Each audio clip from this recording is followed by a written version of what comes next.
Lexington approach, Grumman Tiger 74619 or 7000. Grumman 74619, Lexington approach, Lexington altimeter 29er 2989 69er. 74619, fly heading 140, descend and maintain 4000. 140 4000 69er.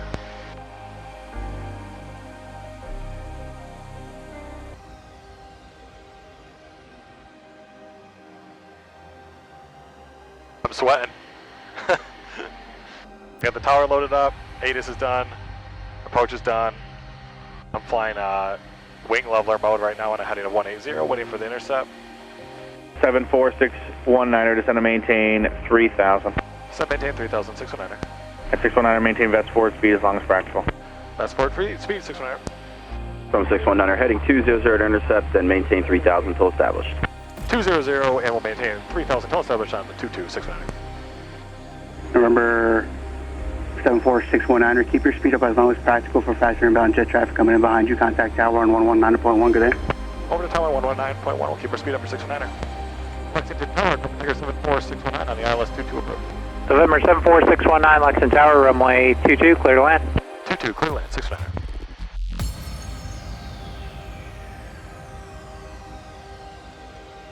Gears down and locked. Alright, that was a real instrument flight, real instrument conditions here in Lexington. That jet was way behind me. I didn't need to be keeping up my speed and damaging my flap bearings.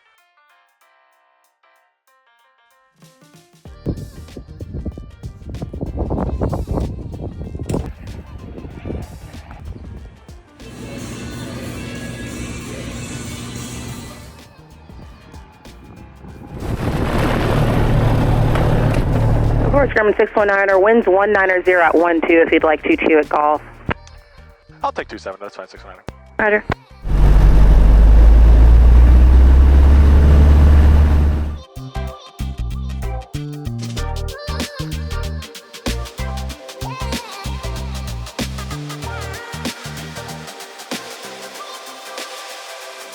Number 74619, area of scattered light precipitation, 12 o'clock starting 5 miles, will extend about 30 miles south of that position. 69er.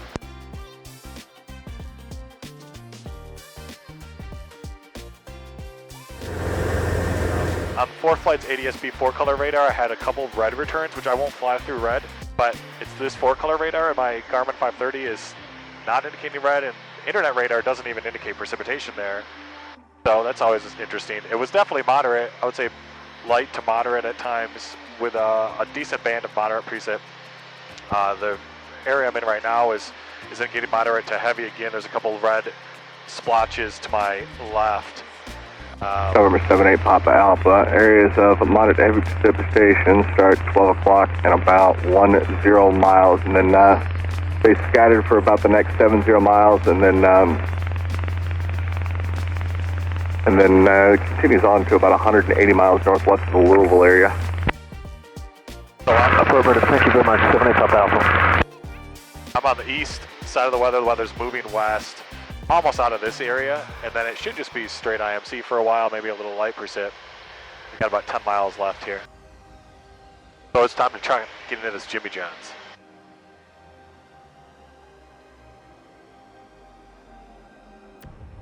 All right, this has confused me from the future. So I didn't catch this on camera because I was too busy housing that Jimmy John's sub, but a Knoxville approach controller asked me to climb up to 9,000.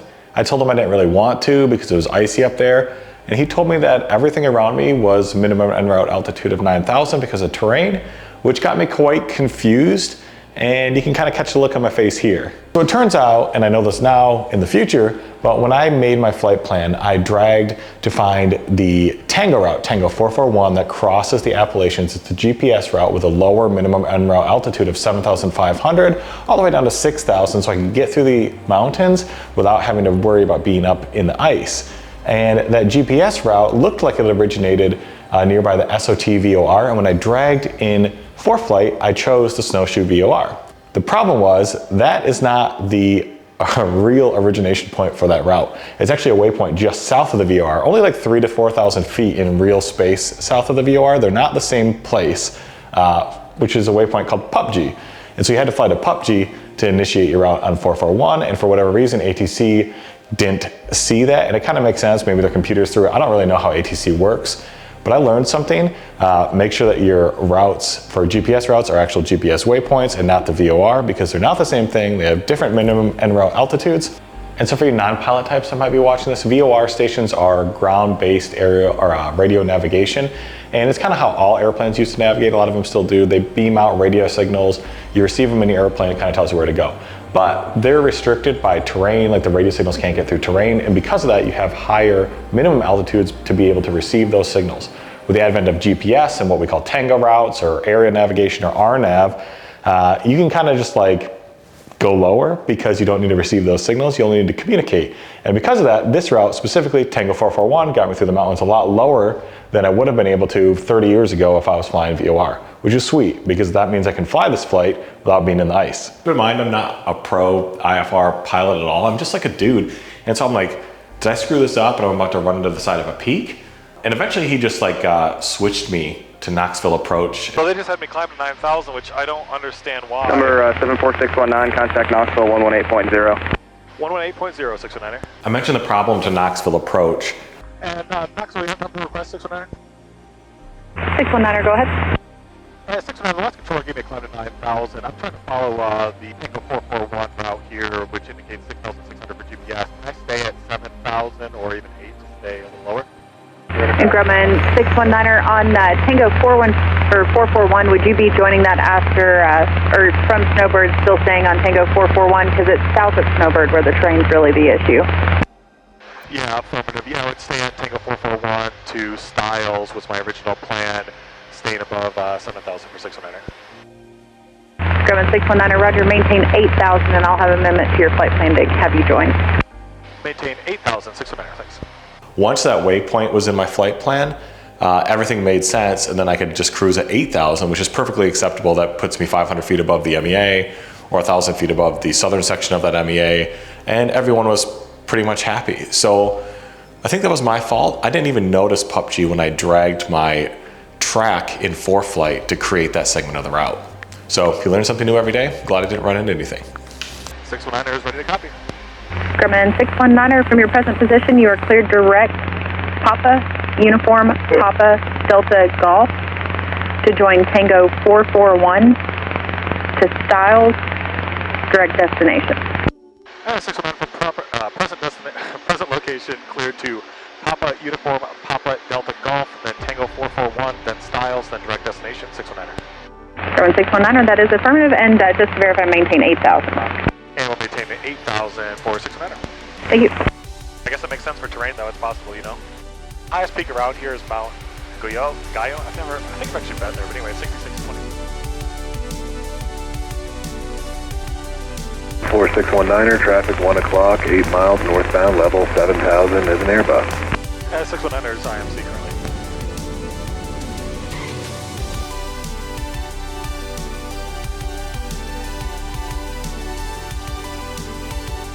Camden traffic, Grumman Tiger 74619er on left downwind 24. Camden traffic, Grumman 619, turn left base 24 Camden. Camden traffic, Grumman 619, short final 24 Camden.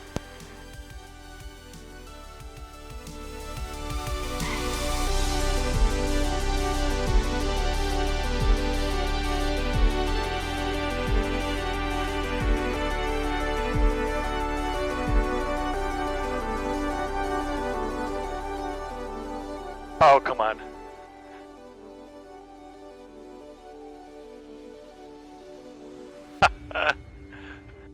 Camden traffic, Grumman Tiger 74619.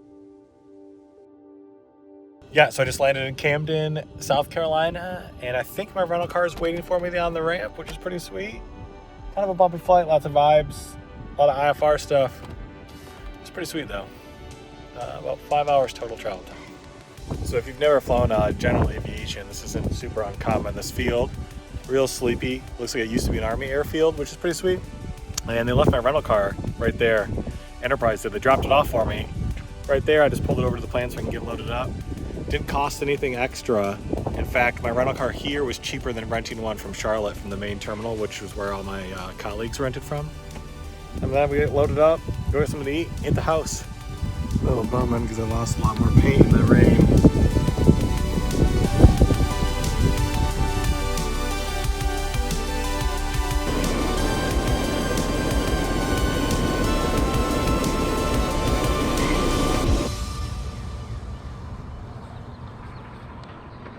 All right, that's pretty much it. Plane's all tucked in, got the covers on, chalked, tied down, got my rental car. Gotta go get some snacks, hit the house.